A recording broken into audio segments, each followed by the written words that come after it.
नमस्कार मंडळी, श्री स्वामी समर्थ. स्वामी समर्थ तुमच्या सर्वांच्या सर्व इच्छा आकांक्षा पूर्ण करो हीच मी स्वामींच्या चरणी प्रार्थना करते आणि आपल्या आजच्या व्हिडिओला सुरुवात करते.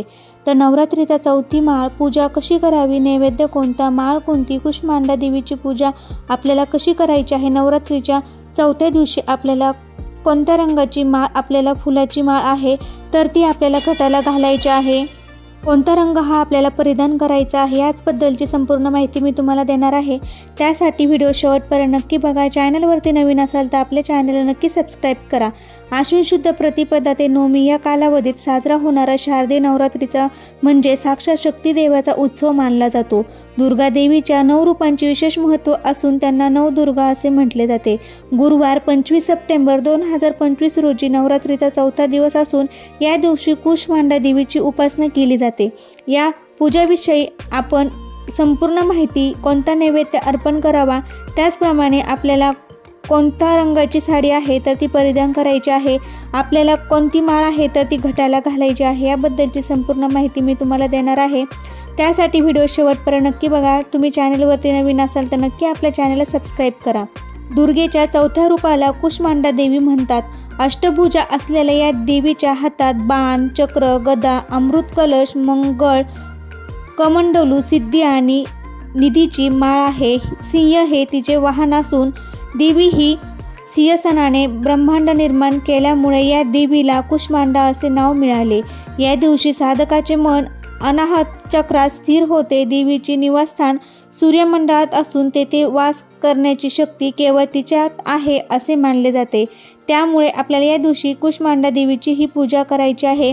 कुष्मांडा देवीच्या उपासनेमुळे भक्तांचे आजार दूर होतात, आरोग्य, शक्ती, यश आणि आयुष्य वाढते, असे मनुष्य सुख, समृद्धी आणि शांतीचे प्राप्ती होते.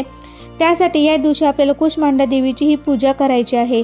सकाळी लवकर उठून नित्यकर्म आटोपल्यानंतर कुष्मांडा देवीच्या पूजनाचा संकल्प करावा.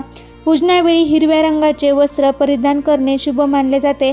पण आपल्याला गुरुवारी चौथी माळ आलेली आहे, त्यामुळे आपल्याला बघा पिवळा रंग हा गुरुवारी परिधान करायचा आहे. देवीला लाल फूल विशेष महत्त्व दिले जाते, त्यामुळे जास्वंद किंवा गुलाबाचे फूल अर्पण करावे. धूप दीप दाखवून पांढऱ्या मिठाई नैवेद्य म्हणून दाखवा. दही आणि साखर फुटाण्याचा नैवेद्य विशेष शुभ मानला जातो. चौथ्या दिवशी कुष्मांडा देवीच्या भक्तिभावाने पूजनाने आयुष्य, आरोग्य, शांती आणि समृद्धी प्राप्त होते असे शास्त्रात सांगण्यात आलेले आहे.